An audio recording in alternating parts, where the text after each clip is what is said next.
5,000 years ago, long before Rome, Athens, or even the pyramids of Giza reached their peak, a city flourished in the arid plains of the Indus Valley. So advanced, so orderly, it seemed almost impossible. Mohenjo-Daro, meaning Mound of the Dead, was home to nearly 40,000 people who lived in brick houses with private bathrooms, covered drains, and toilets that flushed with water from wells just outside their doors. Streets were laid out in a precise north-south and east-west grid, wide enough for carts with streetlights and designated waste collection points. This wasn't a crude settlement. It was a metropolis built on logic, hygiene, and collective planning, rivaling any urban center of the ancient world. What stunned archaeologists most wasn't just the engineering, it was the silence of power. Unlike Egypt with its pharaohs, Mesopotamia with its ziggurats, or China with its emperors, Mohenjo-Daro had no palaces, no royal tombs, no grand temples, and no statues of gods or kings. There were no weapons of war in its early centuries, no signs of slavery, no evidence of extreme wealth or poverty. Society appeared remarkably equal, governed not by divine rulers, but by civic councils, shared laws, and a culture that valued cleanliness, trade, and community over conquest. At the heart of the city stood the Great Bath, a massive 12 by 7 meter pool lined with tightly fitted bricks and sealed with natural tar to make it waterproof. Steps led down into its depths, and adjacent rooms suggest it was used for ritual purification. Nearby, enormous granaries stored surplus grain, indicating centralized food distribution.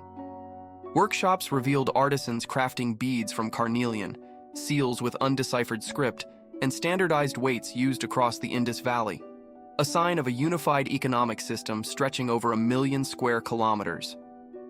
Then, around 1900 BCE, something catastrophic happened. The city didn't fall to invaders. There are no burn layers, no mass graves from battle, no foreign weapons. Instead, the people simply stopped.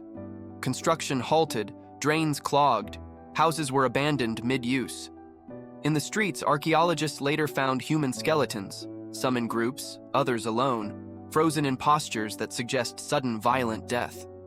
One woman clutched bangles on her arm. A child lay near a well. They didn't flee. They didn't fight. They just died, where they stood. Scientists have proposed many theories. Some believe the Indus River shifted course, drying up the city's lifeline and causing famine. Others point to earthquakes or tectonic uplift that disrupted water flow. But the most haunting clue comes from the skeletons themselves. Some show signs of extreme heat exposure, as if struck by a flash of intense energy. In the 1940s, British archaeologist David D. Casambi noted glassy patches in the ruins, similar to those found at nuclear test sites. Ancient Indian texts like the Mahabharata describe weapons that glowed like 1,000 suns and reduced cities to ash. Could Mohenjo-Daro have been destroyed by a forgotten natural disaster, or something even more mysterious?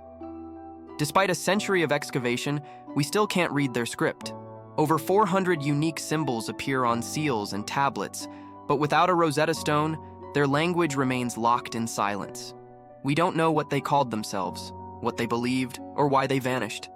All we have are bricks, bones, and a city that mastered civilization, only to disappear without a whisper. Yet Mohenjo-Daro's legacy endures. Its ideas, urban planning, sanitation, social equality, were centuries ahead of their time. In a world obsessed with empires and conquest, this city chose order over oppression, cleanliness over chaos, and community over kings.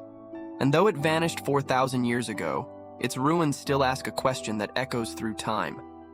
What if the greatest civilizations aren't the ones that conquer the world, but the ones that learn to live within it? Subscribe for more forgotten history facts that challenge everything you thought you knew.